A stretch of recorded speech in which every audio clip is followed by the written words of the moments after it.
UCF fans burned through their ticket allotment for the Chick-fil-A Peach Bowl in record-breaking time. UCF fans showed up en masse Monday night for a downtown national championship celebration that seemingly filled every square inch of Church Street for an entire city block. UCF fans are scarfing up national championship gear so quickly that merchandisers can't produce it fast enough. Now what, UCF fans? When the euphoria of this once-in-a-lifetime season wears off, how many of you are ready to go from being bandwagon fans to bona fide ones? Obviously, UCF has many long-time, loyal fans, but wouldn't it be great if all the bandwagon fans packed into Spectrum Stadium in East Orlando at the same rate they packed into Mercedes-Benz Stadium in downtown Atlanta? Wouldn't it be great if UCF fans joyously filled the tailgate lots on Saturday afternoons in October just as they jubilantly fill Church Street on a Monday night in January? And wouldn't it be great if all of this giddiness and goodwill actually sparks something lasting and long-standing at UCF? Now what, UCF fans?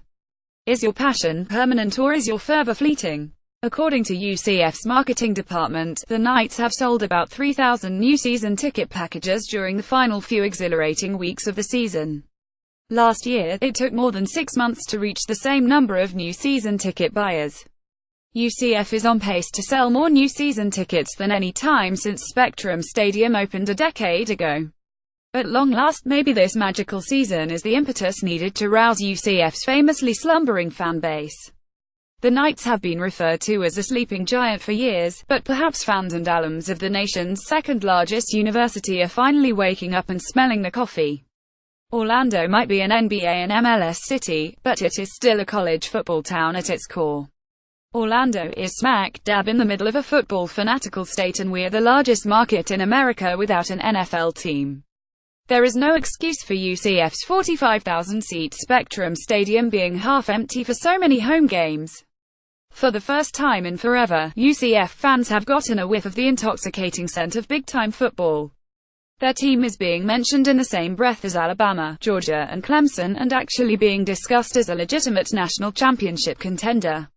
But if the Knights want to continue to be taken seriously and compete with the Power 5 Fat Cats and their billion-dollar TV contracts, they must create a much bigger season ticket and donor base.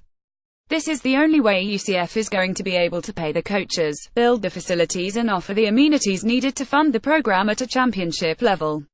Remember what athletics director Danny White told the fan base when UCF was trying to fight off the Florida Gators and Nebraska Cornhuskers to keep Scott Frost in the fold? We have to show that we can support and resource the program as fast as Coach Frost is growing it on the field, White said. The time is nigh and the opportunity is now. Carpe diem. Seize the day. Before the season, White unveiled the marketing campaign and urged Central Florida residents to plant a UCF flag and acknowledge the Knights as Orlando's hometown team. I said at the time that marketing campaigns are well and good, but it's going to take more than a catchy slogan to hook Orlando's finicky fan base. Here's what I wrote back in late August: it's going to take UCF doing something unusual, something Orlando sports fans aren't accustomed to seeing, especially those who follow the Magic and Orlando City. It's going to take winning a lot of games, scoring a lot of points, and playing an exciting, entertaining brand of ball, and that means offense and more offense. Defense may win championships, but offense sells tickets. Well, guess what? The Knights checked off every box on my list. They were the only unbeaten team in the nation. They were the highest scoring team in the nation. Their end-of-season games against UCF, Memphis and Auburn were among the most exciting games in the nation. But the magical run is done. The Peach Bowl is over. Scott Frost is gone. The parades and celebrations have subsided. Now what, UCF fans? Email me at mbianchi@orlandosentinel.com. Hit me up on Twitter at BianchiWrites and listen to my open mic radio show every weekday from 6 to 9 a.m. on FM 96.9 and AM 740. Caption Mike Flasky, CEO of Diamond Resorts International, talks about the kickoff for their annual invitational charity golf tournament, with dozens of celebrities from the sports and entertainment world visiting Florida Hospital for Children, Tuesday, January 9, 2018. Joe Burbank, Orlando Sentinel. Caption.